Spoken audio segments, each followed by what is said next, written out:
Hello everyone, welcome to our channel. So ये हमारा जो ग्रुप होमोमॉर्फिज्म का टॉपिक चल रहा था, आज इसका ये सेकंड वीडियो है। आज हम इसमें कंप्लीट कर देंगे। इससे पहले जो ग्रुप होमोमॉर्फिज्म मैंने पढ़ाया था उसमें मैंने इसका पूरा जितना बेसिक था वो सब कंप्लीट किया था।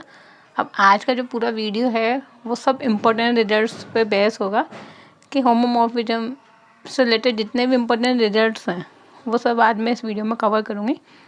तो वन बाय वन देखते हैं। इसमें जो नंबर 1 रिजल्ट है वो ये है कि any two group G and G dash, अगर कोई भी दो ग्रुप आपको गिवन है then both are isomorphic if the order of an element is preserved under isomorphism.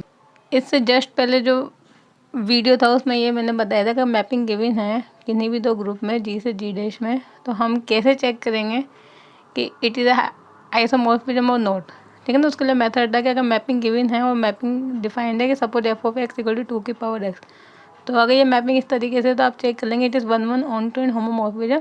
अगर ऐसा है then this mapping is isomorphism. ठीक। अब यदि मैपिंग आपको डिफाइन नहीं कर रखी है, बस ये गिवन है कि दो ग्रुप है जी से जी डैश में और हमें बस इन दोनों को देख के बताना है कि वो आइसोमॉर्फिक है या नहीं है। ठीक है ना। उनके बीच में मैपिंग कोई डिफाइन नहीं है, तो फिर इस केस में हम केवल ग्रुप देख के कैसे डिसाइड करेंगे कि वो आइसोमॉर्फिक है या नहीं है। उसके लिए ये मैंने यहाँ पर रिजल्ट लिखा हुआ है कि if the order of an element is preserved under isomorphism. अब order of an element preserved का मीनिंग क्या है कि इन दोनों ग्रुप के अंदर, जैसे जी और जी डैश दो ग्रुप है, इसके अंदर जितने भी एलिमेंट्स हैं और इसके अंदर जितने भी एलिमेंट्स हैं उनका ऑर्डर और इसके अंदर जो एलिमेंट्स उनका ऑर्डर अगर सेम है। सेम होने का मीनिंग अगर इसमें सपोज 5 एलिमेंट है तो उन 5 एलिमेंट का जो ऑर्डर है वही सेम ऑर्डर के एलिमेंट यहाँ पे भी प्रेजेंट होने चाहिए। अगर ऐसा है then we can say both group are isomorphic. अब आइसोमॉर्फिज्म के लिए दो कंडीशन है कि एक तो दोनों के अंदर नंबर ऑफ़ एलिमेंट सेम होने चाहिए। अगर इसमें 5 एलिमेंट है तो इसमें भी 5 एलिमेंट होने चाहिए। तो एक तो वैसे आप बता सकते हो। फिर नंबर 2, अगर दोनों के अंदर नंबर ऑफ़ एलिमेंट सेम हैं तो फिर आपको देखना है कि order of an element preserved है या नहीं है। तो उन 5 एलिमेंट के जो ऑर्डर है उसमें सेम ऑर्डर के एलिमेंट्स यहाँ पे भी प्रेजेंट है या नहीं है। मैं यहाँ पे बोल रहा हूँ कि सेम ऑर्डर के element, it is not necessary कि अगर इसमें जो 5 एलिमेंट है 5 के 5 इसके अंदर भी होने चाहिए, बट उन 5 का जो ऑर्डर है वो सेम ऑर्डर के एलिमेंट यहाँ पे भी होने चाहिए। अब ये जो चीज़ मैं बोल रही हूँ वो एग्जांपल से वो क्लियर होगी, उसको मैं एग्जांपल से क्लियर करती हूँ। दो मैंने एग्जांपल लिए हैं, ये तो है इनफाइनाइट ग्रुप के और ये है यहाँ पे फाइनाइट ग्रुप के। तो हमसे पूछा गया है कि ये जो ग्रुप है क्या वो आइसोमॉर्फिक है या नहीं है। ठीक है ना। अब कैसे चेक करेंगे उसके लिए पहले ग्रुप का नेचर देखिए। तो ये भी एक इनफाइनाइट ग्रुप है, ये भी इनफाइनाइट ग्रुप है। इनफाइनाइट का मीनिंग इसके अंदर इनफाइनाइट मैनी एलिमेंट्स है जो हम काउंट नहीं कर सकते। यहाँ पर भी इनफाइनाइट मैनी एलिमेंट्स है, हम काउंट नहीं कर सकते। ठीक। तो प्रॉपर्टी होती है कि इनफाइनाइट ग्रुप के अंदर जितने भी एलिमेंट्स होते हैं सबका ऑर्डर क्या होता है, इनफाइनाइट होता है। वही चीज़ मैंने यहाँ पे लिख रखी है कि these and these are infinite group, so जिनके जो ऑर्डर होंगे एवरी एलिमेंट के except identity element is infinite. तो सो यहाँ पर इनफाइनाइट ग्रुप है और जो ऑपरेशन है वो प्लस है, तो फिर जितने भी एलिमेंट्स होंगे उन सबका ऑर्डर क्या होगा, इनफाइनाइट होगा, बस केवल आइडेंटिटी एलिमेंट को छोड़ के, क्योंकि हमें पता है आइडेंटिटी एलिमेंट का ऑर्डर हमेशा क्या होता है, 1 होता है। ये तो हमें प्रॉपर्टी से पता है। तो यहाँ पे भी आइडेंटिटी एलिमेंट होगा जिसका ऑर्डर 1 है, यहाँ पे भी आइडेंटिटी एलिमेंट होगा जिसका ऑर्डर 1 है, और ऑपरेशन प्लस है, दैट मीन्स बाकी जितने भी एलिमेंट्स हैं उन सबका ऑर्डर क्या होगा, इनफाइनाइट होगा।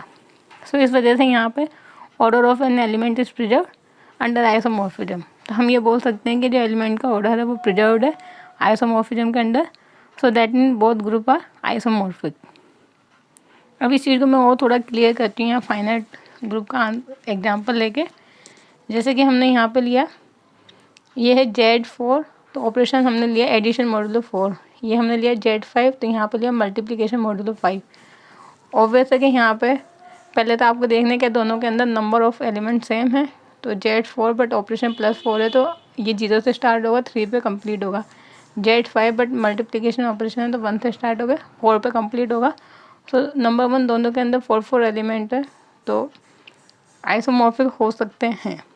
अगर सपोज यहाँ पे दोनों के अंदर नंबर ऑफ़ एलिमेंट सेम नहीं होते, यहाँ 4 एलिमेंट होते हैं या 5 एलिमेंट होते हैं, तो आपको आगे चेक करने की ज़रूरत नहीं है। आप वहीं पे बोल देंगे कि both group are not isomorphic, क्योंकि दोनों के अंदर नंबर ऑफ़ एलिमेंट सेम नहीं है।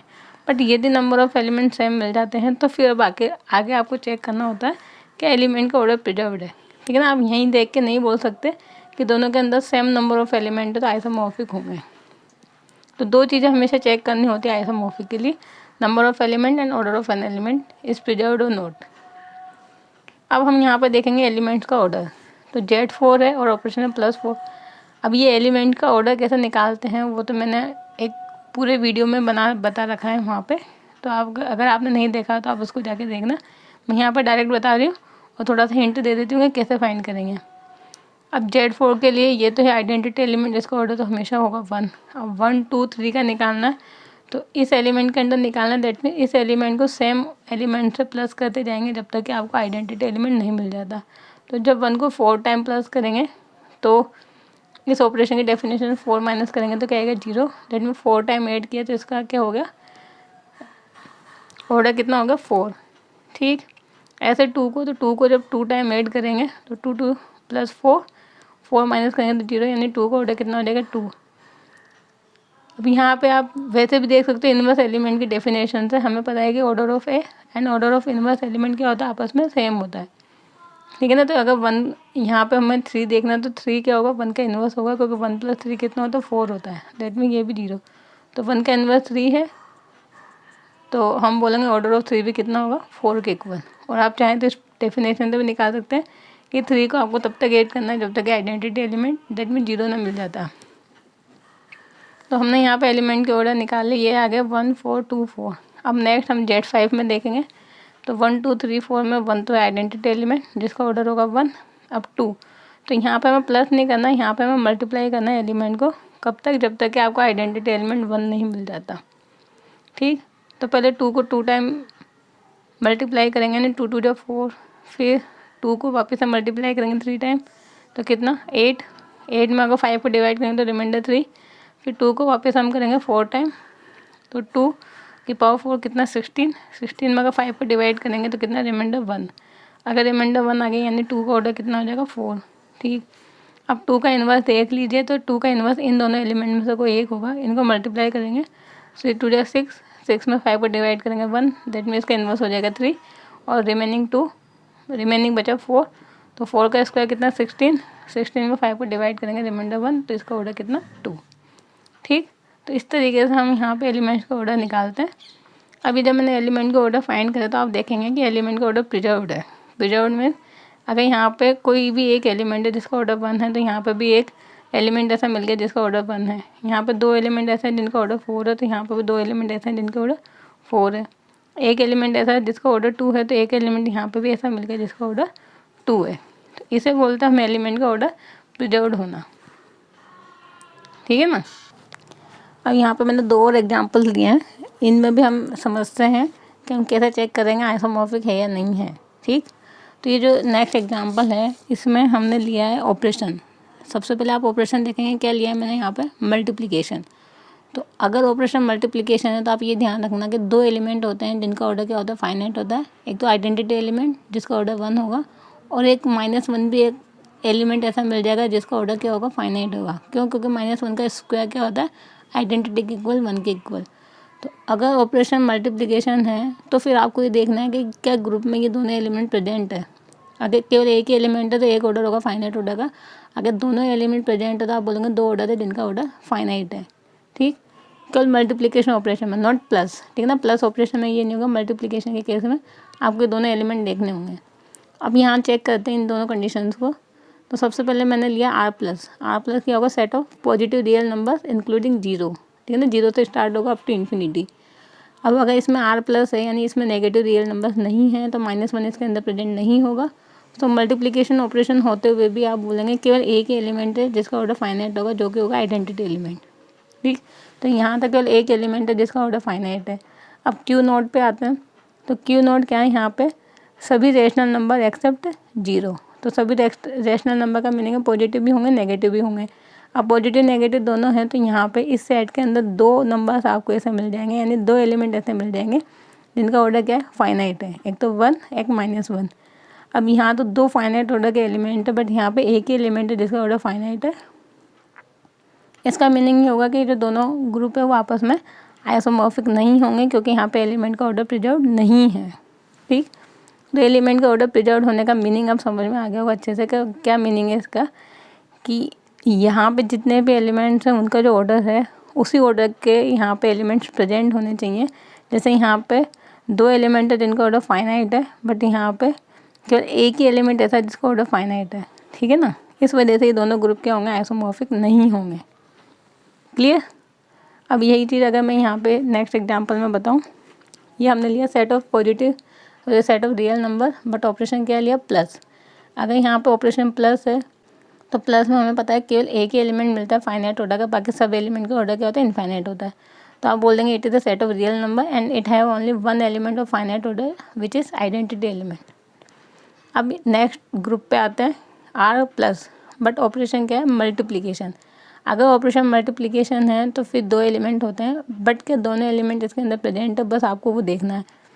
तो यहाँ देखेंगे आर प्लस का मीनिंग होगा set of positive real number जो स्टार्ट होगा 0 से अप टू इन्फिनिटी। अगर 0 से स्टार्ट होगा यानी इसमें नेगेटिव रियल नंबर नहीं है, दैट में -1 भी इसके अंदर प्रेजेंट नहीं होगा। अगर -1 इसके अंदर प्रेजेंट नहीं है तो दैट में इसमें भी केवल एक ही एलिमेंट होगा फाइनाइट ऑर्डर का, बाकी सभी एलिमेंट का ऑर्डर इनफाइनाइट। सो इसका मीनिंग होगा it have only one element of finite order which is 1, ठीक है ना, जिसका ऑर्डर क्या हो जाएगा 1 के इक्वल। अब यहाँ पे भी एक ही एलिमेंट है फाइनाइट ऑर्डर का, यहाँ पे भी एक एलिमेंट है फाइनाइट ऑर्डर का, बाकी सभी एलिमेंट का ऑर्डर क्या है, इनफाइनाइट है। So that mean both group are isomorphic because the order of an element preserved under isomorphism, ठीक है ना। अब अगर मैं इसी की जगह पे सपोज ये लिख देती group are not comma cross set of real number except 0 और ऑपरेशन होता मल्टीप्लिकेशन, ठीक है ना। आर प्लस की जगह अगर मैं रिप्लेस कर देती आर नॉट तो फिर आप बोलते कि दोनों ग्रुप आपस में आइसोमॉर्फिक नहीं होंगे। क्यों नहीं होंगे, क्योंकि यहाँ पर 2 एलिमेंट हो जाते हैं जिनका फाइनाइट ऑर्डर है और यहाँ पे केवल एक ही एलिमेंट होता है जिसका फाइनाइट ऑर्डर है, ठीक है ना। और बट मैंने अगर इसकी जगह पे ये लिख दिया तो यहाँ पे एलिमेंट का ऑर्डर प्रिजर्व्ड होने की वजह से दोनों ग्रुप आइसोमॉर्फिक हो गए। क्लियर।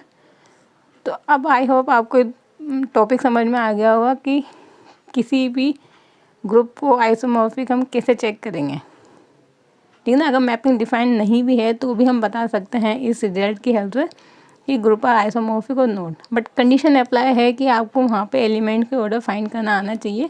ये तो मैंने इनफाइनाइट ग्रुप लिए तो वहाँ पर तो कुछ एक ही एलिमेंट मिलते हैं फाइनाइट ऑर्डर के, बट अगर ग्रुप फाइनाइट है तो फिर आपको ईच एलिमेंट का ऑर्डर फाइंड करके देखना होगा या पता होना चाहिए। तो वो मेथड आपको आना चाहिए कि एलिमेंट का ऑर्डर कैसे फाइंड करते हैं, ठीक। अब ये मैंने यहाँ पर नोट लगा कर लिखा हुआ है कि Z P comma cross P, ठीक है ना, मल्टीप्लिकेशन मॉडुलो, और यहाँ पर जेड पी ग्रुप है तो हमेशा आइसोमॉर्फिक होगा किसके साथ, Z P -1 comma plus P -1। अभी मैंने एग्जांपल भी करवाया था उसमें भी आप वेरीफाई कर सकते हो। और हमें पता है कि जो मल्टीप्लिकेशन मॉडुलो होता है वो तभी ग्रुप बनाता है जब पी क्या होता है, प्राइम नंबर होता है, ठीक है ना। तो ये तो हमें वहाँ पर देखने की ज़रूरत नहीं, ऑलरेडी आपको ग्रुप गिवन होंगे, बस आपको तो देखना होगा कि यहाँ जो पी लिखा होगा उसका जस्ट एक कम यहाँ पर लिखा है और ऑपरेशन होगा प्लस एडिशन मॉडुलो पी -1 और यहाँ पे होगा मल्टीप्लिकेशन मॉडुलो पी। तो ये दोनों ग्रुप क्या होंगे, आइसोमॉर्फिक होंगे। फिर आपको वहाँ पे देखने की ज़रूरत नहीं है कि एलिमेंट का ऑर्डर प्रिजर्व्ड है या नहीं है, ठीक है ना। तो ये एक यहाँ पे इम्पोर्टेंट नोट है। आपको डेफिनेशन पहले मैं बताती हूँ, फिर उसके बाद इनसे रिलेटेड रिजल्ट करेंगे नेक्स्ट पेज पे।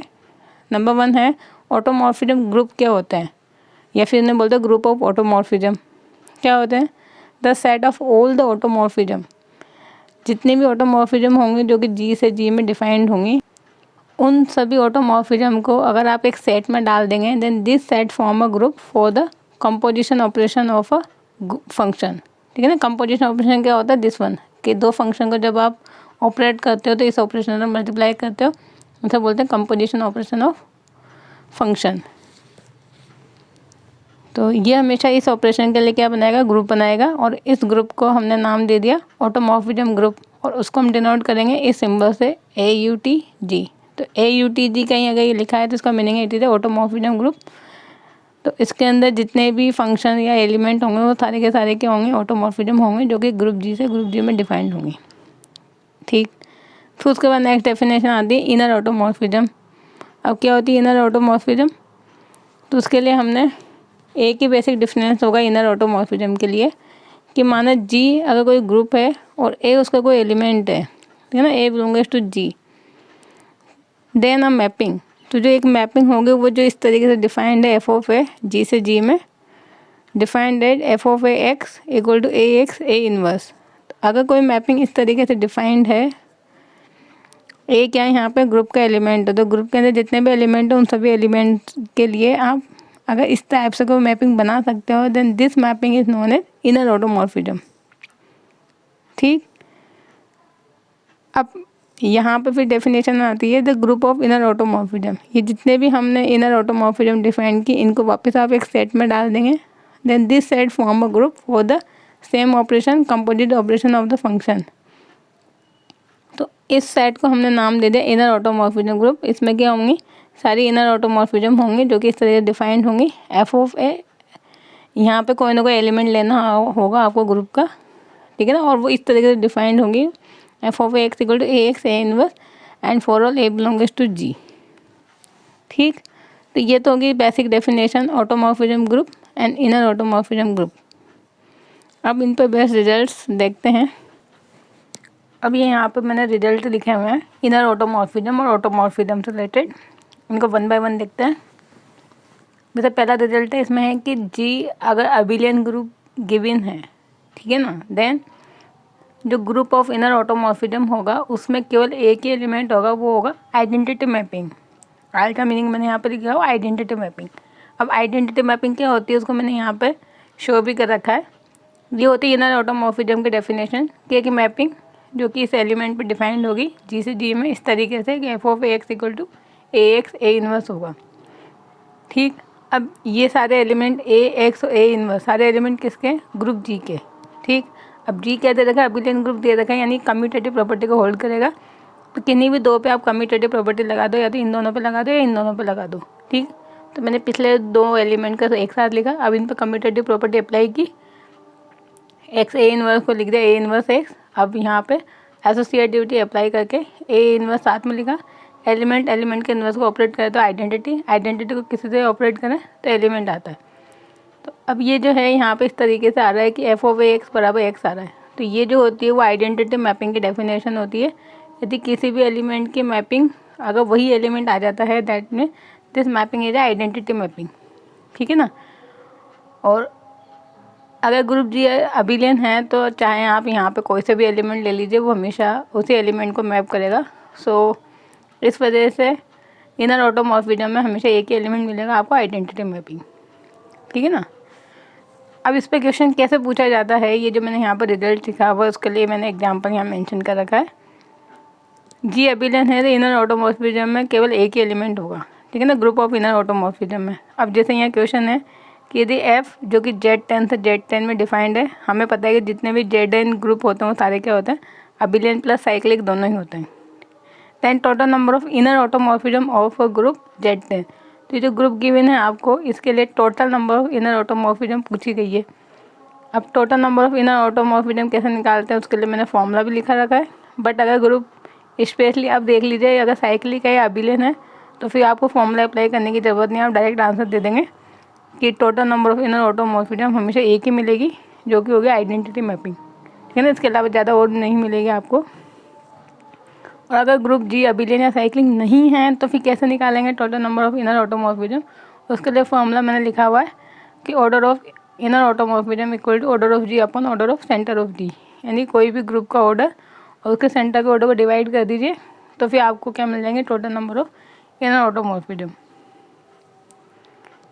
फिर नेक्स्ट नंबर थर्ड है, ये जो ऑटोमॉर्फिज्म ग्रुप होता है ये बड़ा ग्रुप होगा और ये इसका सबसेट होगा। क्यों होगा सबसेट, क्योंकि ये तो हम क्या कर रहे हैं किसी पर्टिकुलर एलिमेंट को लेकर मैपिंग बना रहे हैं। तो ग्रुप के अंदर जितने भी एलिमेंट्स होंगे उनके अकॉर्डिंग आप मैपिंग बनाएंगे।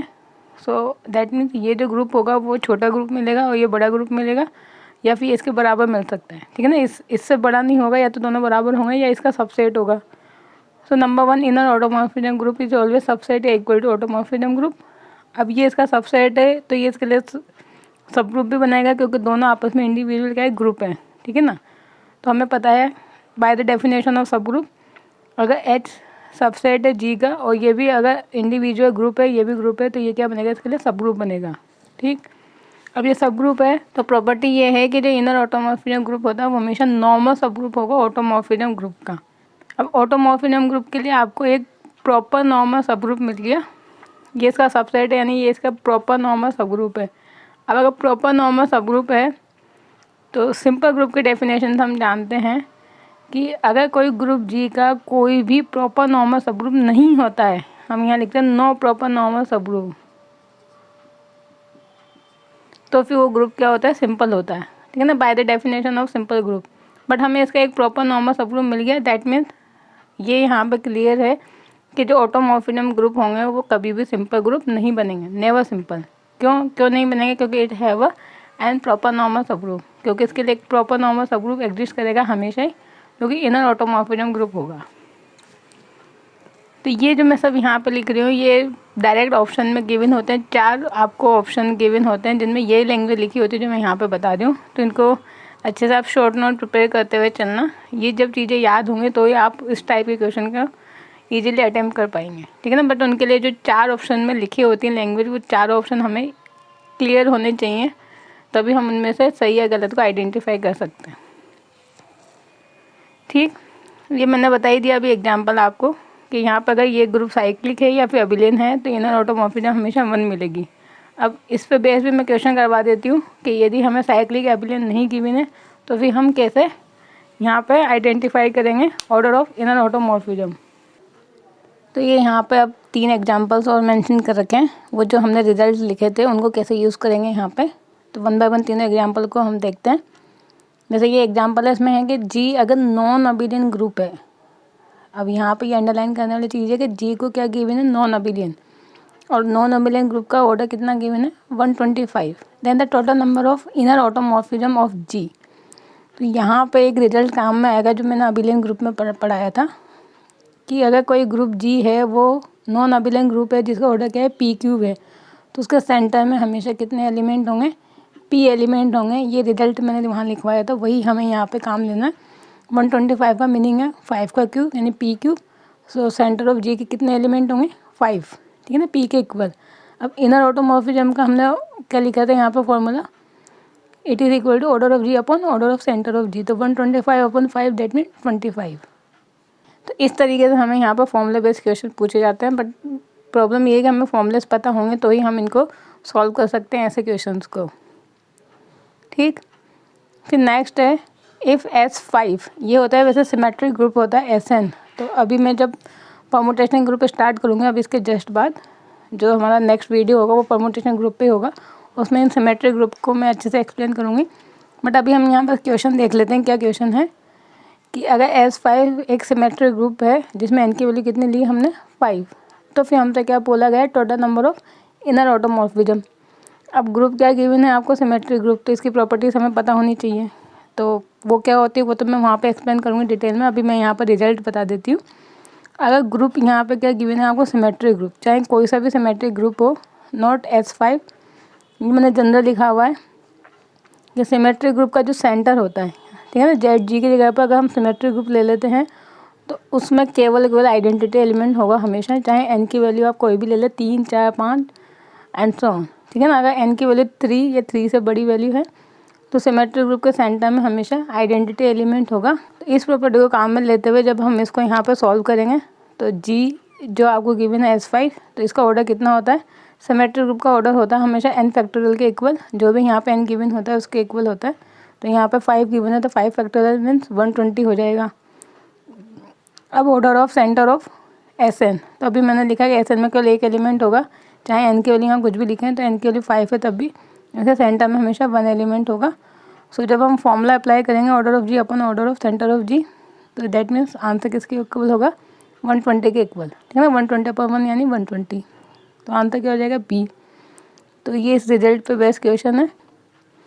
फिर नेक्स्ट एग्जांपल है, अगर जी एक ग्रुप है जिसका ऑर्डर कितना गिवन है, 61, बस ग्रुप के बारे में कुछ नहीं गिवन है, बस इसका ऑर्डर गिवन है 61 है, and the total number of inner automorphism. अब यहाँ पे भी रिजल्ट है जो मैंने ग्रुप या साइक्लिक ग्रुप पढ़ाया था वहाँ बताया था कि अगर किसी ग्रुप का ऑर्डर प्राइम है, ठीक है ना, order of G equal to prime number, तो प्राइम ऑर्डर के ग्रुप हमेशा क्या होते हैं, साइक्लिक होते हैं, और every cyclic group are abelian group, ठीक है ना। तो अगर ग्रुप साइक्लिक है दैट मीन वो अबिलियन भी होगा, और अगर ग्रुप अबिलियन है तो जस्ट मैंने अभी जो रिजल्ट लिखवाया था उसके अकॉर्डिंग अगर ग्रुप जी अबिलियन है तो total number of inner automorphism कितनी होगी, हमेशा 1 होगी। उस रिजल्ट पे बेस ये क्वेश्चन है। तो ऐसे 2-3 प्रॉपर्टी को मिक्स करके क्वेश्चन आते हैं हमेशा, बट हमें प्रॉपर्टीज़ याद होंगी अच्छे से, तो ये हम इनको अटैम्प्ट कर सकते हैं ऐसे क्वेश्चन को। अब यहाँ कुछ इंपॉर्टेंट रिजल्ट मैंने मेंशन कर रखे हैं। इन पे हमेशा क्या होता है, न्यूमेरिकल क्वेश्चंस आते हैं, ठीक है ना। क्वेश्चन कैसे आएंगे वो तो अभी मैं जस्ट नेक्स्ट पेज पे बताऊंगी, बट पहले ये रिजल्ट क्या है 1 बाय 1 देखते हैं इनको। यहाँ मैं लिखा हुआ है total number of homomorphism from ZM to ZN। अगर इस ग्रुप से इस ग्रुप के बीच में टोटल नंबर ऑफ होमोमॉर्फिज्म पूछे आपसे तो वो आंसर होगा मेरे GCD ऑफ M, N। ठीक, यहाँ मैंने इस लैंग्वेज में M और N पे कोई कंडीशन अप्लाई नहीं की, बस ZM से ZM में कोई होमोमॉर्फिज्म डिफाइंड है और आपसे बोला गया कितनी टोटल नंबर ऑफ होमोमॉर्फिज्म होगी। तो ये फॉर्मूला काम में लेना है GCD of M, N। But अगर यहाँ पे कंडीशन अप्लाई कर देते हैं और आपसे पूछा जाता है ऑन टू होमोमॉर्फिज्म, ठीक है ना, तो आपको क्वेश्चन को ध्यान से पढ़ना है। उसमें होमोमॉर्फिज्म के बीच में कहीं ऑन टू लिखा है या फिर ऐसा भी लिखा हो सकता है ZM ऑन टू ZN। तो इसका मीनिंग है कि इन दोनों के बीच में ऑन टू होमोमॉर्फिज्म आपसे पूछी गई है। तो अगर ये चीज़ लिखा हुआ है तो फिर आंसर आपको इस फॉर्म में देना है। वो क्या इक्वल होगा, तो जो ZM से ZN में जो टोटल नंबर ऑफ होमोमॉर्फिज्म होंगे वो φn के इक्वल होगी। अब φn क्या होता है ये आपको अच्छे से पता होगा, मैं अब एक्सप्लेन नहीं करूँगी यहाँ पे। ये यूलर्स फंक्शन होता है जिसके हमें टोटल नंबर ऑफ कोप्राइम निकालने होते हैं, ठीक। तो ZM से ZN में पूछे तो यहाँ पे जो नंबर होगा उसका आपको क्या निकालना, φn। कोडोमेन आपको लेना है, यहाँ पे चाहे कुछ भी गिवन हो आपको, ये सपोज ऐसे दे देंगे, बट कंडीशन अप्लाई है M से N में। तो 10 से सपोज आपको ZN में डिफाइंड है, तो φn कब इक्वल होगा, जब M की वैल्यू या तो ग्रेटर देन हो या इक्वल टू N के, यानी या तो ये दोनों इक्वल हो या फिर ये वैल्यू बड़ी हो इससे। तो आंसर किसके इक्वल होगा, φm, यानी यहाँ जो नंबर लिखा होगा उसको फाई निकालना होगा। बट यदि M लेस देन N है, दैट मीन ये नंबर तो है 8 और ये नंबर है कितना 10। तो अगर इस डोमेन में एलिमेंट कम है, कोडोमेन में ज़्यादा है, तो फिर आप ऑन टू मैपिंग डिफाइन नहीं कर सकते। उस केस में ऑन टू होमोमॉर्फिज्म भी कितनी हो जाएगी, 0 हो जाएगी, ठीक। फिर नंबर 3 में मैंने लिखा हुआ है कि यदि आपसे ऑन टू होमोमॉर्फिज्म भी पूछा गया है, बट ये जो M और N है वो आपस में रिलेटिवली प्राइम है। रिलेटिवली प्राइम का मीनिंग कैसे, सपोज आपको यहाँ गिवन है Z5 से यहाँ पे गिवन है Z3, तो इस कंडीशन को तो होल्ड कर रहा है कि M ग्रेटर देन N है, 5 ग्रेटर देन 3 है। बट साथ में ये भी देखना है कि ये जो दोनों नंबर्स है वो क्या आपस में रिलेटिवली प्राइम तो नहीं है। अगर दोनों आपस में को प्राइम है तो फिर आंसर क्या आप दिखेंगे आप, नो, यानी तब भी आंसर क्या होगा, 0। तो ऑन टू होमोमॉर्फिज्म आपको 2 चीज़ें चेक करनी होगी। नंबर 1, ये दोनों रिलेटिवली प्राइम नहीं होने चाहिए, एंड नंबर 2, जो M की वैल्यू है वो ग्रेटर देन होनी चाहिए N से, तो ये आंसर एग्जिस्ट करेगा φn। अदरवाइज हर केस में आंसर क्या होगा, 0, ठीक। बट कब, जब मैपिंग आपसे ऑन टू पूछी जाए। अगर ऑन टू नहीं लिखा है बीच में तो फिर आंसर आप डायरेक्ट दे देंगे GCD ऑफ M, N। तो अभी तो मैं इनके क्वेश्चन करवाऊंगी नेक्स्ट पेज पे, बस ये रिजल्ट याद होंगे तो आप उनको विदिन 5 सेकेंड में सॉल्व कर सकते हो उन क्वेश्चंस को। फिर नंबर 4 है total number of homomorphism from Z to ZM। अब यहाँ पे एक ग्रुप तो फिक्स कर दिया सेट ऑफ इंटीजर, और ये है यहाँ पे ZN ग्रुप। तो अगर Z से ZM के बीच में आपको टोटल नंबर ऑफ होमोमॉर्फिज्म पूछा जाए तो आंसर इक्वल होगा τm। अब τm क्या होता है, it is the number of divisors of M, means Z से ZM के बीच में कितने टोटल नंबर ऑफ होमोमॉर्फिज्म होंगे, उसके लिए आपको ये जो नंबर M गिवन है इसके टोटल नंबर ऑफ डिविजर्स निकाल लो। डिविजर कैसे निकालते हैं वो भी मैंने आपको सब ग्रुप वाले टॉपिक में बता रखा है। जो इसके टोटल नंबर ऑफ डिविजर्स होंगे वही इसका आंसर होगा टोटल नंबर ऑफ होमोमॉर्फिज्म। फिर नेक्स्ट है, अभी जस्ट हमने पढ़ा था इनर ऑटोमॉर्फिज्म के लिए सारे रिजल्ट मैंने आपको बताए थे। अब ये दो रिजल्ट है वो ऑटोमॉर्फिज्म के लिए। अगर ये जो ग्रुप G है, ठीक है ना, ऑटोमॉर्फिज्म में जो ग्रुप G है, अगर ये इनफाइनाइट साइक्लिक ग्रुप है तो फिर टोटल नंबर ऑफ ऑटोमॉर्फिज्म हमेशा 2 ही मिलेंगे आपको। और अगर ये फाइनाइट साइक्लिक ग्रुप है तो फाइनाइट का मीनिंग है उस ग्रुप का कोई ना कोई ऑर्डर होगा n। तो अगर G फाइनाइट साइक्लिक ग्रुप है ऑफ ऑर्डर n, तो फिर टोटल नंबर ऑफ ऑटोमॉर्फिज्म हो जाएगा φn के इक्वल। φn क्या होता है, आइलर्स फंक्शन होता है, यानी n के साथ आपको टोटल नंबर ऑफ को प्राइम निकालने होंगे। तो ये तो मैंने सारे यहाँ पर रिजल्ट मेंशन किए हैं। अब क्वेश्चन भी देख लेते हैं। अभी हमने रिजल्ट्स लिखे थे इन सब पे बेस ये कुछ मैंने यहाँ पे क्वेश्चन लिखे हुए हैं, डायरेक्ट क्वेश्चन और आंसर लिखे हुए हैं, ऑप्शन नहीं है यहाँ पे इनके। तो किस टाइप से क्वेश्चन आएंगे वो बस मैं यहाँ पे बता देती हूँ। मेरे से पहले क्वेश्चन लिखा हुआ है कि total number of homomorphism from Z5 to Z10। सबसे पहले तो आपको तो देखना है कि क्या पूछा गया है, टोटल नंबर ऑफ होमोमॉर्फिज्म। फिर ये देखना है कि क्या ऑन टू होमोमॉर्फिज्म तो नहीं है, तो इन दोनों के बीच में 2 लिखा हुआ है और यहाँ पे भी कहीं ऑन टू नहीं है। सो जो पहला रिजल्ट है वो काम में आएगा। It is equal to GCD of M, N। ठीक है ना, तो M और N कितना है 5, 10, तो इनका GCD कितना आ जाएगा 5, तो आंसर हो जाएगा 5। फिर नेक्स्ट क्वेश्चन में मैंने पूछा है total number of homomorphism from Z10 to Z11 और इन दोनों के बीच में ऑन टू लिखा हुआ है। अगर दोनों के बीच में ऑन टू लिखा हुआ है तो आपको 2 चीज़ें चेक करनी है। नंबर 1, क्या ये दोनों आपस में रिलेटिवली प्राइम है? अगर है तो आंसर 0 होगा, अगर नहीं है तो फिर आपको 2 कंडीशन चेक करनी होगी, M ग्रेटर देन N और M लेस देन N वाली। तो यहाँ तो दोनों रिलेटिवली प्राइम है तो हमने आंसर दे दिया 0। फिर नेक्स्ट क्वेश्चन में मैंने बोला कि total number of homomorphism from Z15 to Z10। अब इनके बीच में ऑन टू लिखा हुआ है, तो ऑन टू में 2 चीज़ें चेक करने, क्या दोनों रिलेटिवली प्राइम है? तो नहीं, दोनों आपस में को प्राइम नहीं है। तो अब चेक करना M ग्रेटर देन और M लेस देन। अगर M ग्रेटर देन N है तो फिर आंसर क्या इसके इक्वल होता है 5n, यानी यहाँ पे जो n होगा उसके इक्वल होगा 5n। तो हमने लिखा 15 ग्रेटर देन 10 है, तो आंसर क्या हो जाएगा 510। 510 कितना होता है 4। अब ये कैसे निकालते हैं ये तो मैंने आपको अच्छे से सब ग्रुप वाले टॉपिक में एक्सप्लेन कर रखा है, तो आप वहाँ जाके देख लेना LS फंक्शन कैसे फाइंड करते हैं। ठीक, फिर नेक्स्ट मैंने लिखा कि total number of homomorphism from Z to Z6। तो ये जो नेक्स्ट रिजल्ट लिखवाया था उसके अकॉर्डिंग है कि Z से अगर ZM के बीच में आपसे होमोमॉर्फिज्म पूछी जाए, चाहे होमोमॉर्फिज्म कैसी हो, ऑन टू पूछी जाए या फिर होमोमॉर्फिज्म कैसे भी पूछी जाए, ये हमेशा, क्योंकि Z के अंदर क्या होता है इनफाइनाइट मैनी ग्रुप होते हैं, तो इसका जो ऑर्डर होगा वो हमेशा ग्रेटर देन होगा ZM से। तो यहाँ पे ऑन टू लिखा हो जब भी कोई फ़र्क नहीं पड़ता, और केवल होमोमॉर्फिज्म लिखा तब भी कोई फ़र्क नहीं पड़ता, आंसर हमेशा इसके इक्वल होगा टो M के इक्वल। ठीक है ना, टो M का मीनिंग है ये 6 के हमें टोटल नंबर ऑफ डिविजर्स निकालना। अभी डिविजर्स कैसे निकालते हैं ये भी मैंने सब ग्रुप वाले टॉपिक में बता रखा है। तो ये जो हमने पुरानी थ्योरी पढ़ी थी वो सब लिंक होगी। अगर वो आपको पुरानी थ्योरी अच्छे से पता है तो ही आप ये आगे की थ्योरी आपको अच्छे से समझ में आएगी, अदरवाइज कुछ ना कुछ टॉपिक जो होते हैं वो पुराने टॉपिक से रिलेटेड होंगे। ठीक है ना, तो पहले आप उसको, अगर आप पहली बार इस वीडियो को देख रहे हो तो मेरा सजेशन ये होगा कि पहले आप पुराने ग्रुप थ्योरी के सारे वीडियोज़ को देखें, देन इन वीडियोज़ को देखें, आपको अच्छे से ग्रुप थ्योरी समझ में आएगी। ठीक, तो यहाँ पे आपसे क्या पूछा गया, Z से ZM के बीच में टोटल नंबर ऑफ होमोमॉर्फिज्म, तो आंसर होगा टो M के लिए 6 के डिविजर्स निकाल लेंगे, जो फॉर्मूला था उसके अकॉर्डिंग मैंने सॉल्व करके आंसर लिख दिया डायरेक्ट 4। फिर नेक्स्ट है कि total number of group homomorphism from Z4 to Z7। तो यहाँ पे ग्रुप होमोमॉर्फिज्म पूछा गया है, देखना ऑन टू तो कहीं लिखा हुआ नहीं है, तो यहाँ भी नहीं है, यहाँ भी नहीं है। तो जो नंबर 1 रिजल्ट है वो काम में आ जाएगा कि केवल यदि होमोमॉर्फिज्म पूछा जाता है तो फिर आप इनका दोनों का GCD निकाल लेंगे, GCD of 4,7 which is equal to 1। और वही चीज़ अगर यहाँ पे ऑन टू लिख देती सपोज में, तो फिर आंसर क्या हो जाता है 0 के इक्वल, क्योंकि दोनों आपस में को प्राइम है, और ऑन टू होमोमॉर्फिज्म में अगर को प्राइम है तो आंसर क्या होता है 0 के इक्वल।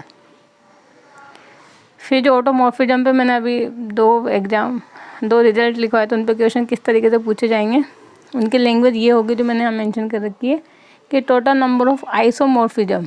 नंबर 1 यहाँ पे क्या लिखा हुआ आइसोमॉर्फिज्म, बट आइसोमॉर्फिज्म कहाँ से कहाँ पूछा गया है, G से G में पूछा गया है। तो अगर ग्रुप G से G में डिफाइंड जो मैपिंग है वो आइसोमॉर्फिज्म है, तो वो क्या बन जाती है ऑटोमेटिकली ऑटोमॉर्फिज्म।